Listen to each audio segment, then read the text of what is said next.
It starts with flat metal sheets being shaped into a perfect round form. The edges are welded to ensure a solid structure. The base is then crafted using high-precision machines and assembled with the cylinder's body.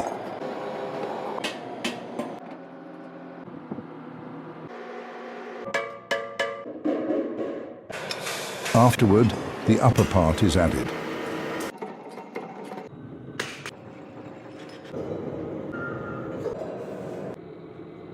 Followed by the base ring, which provides stability.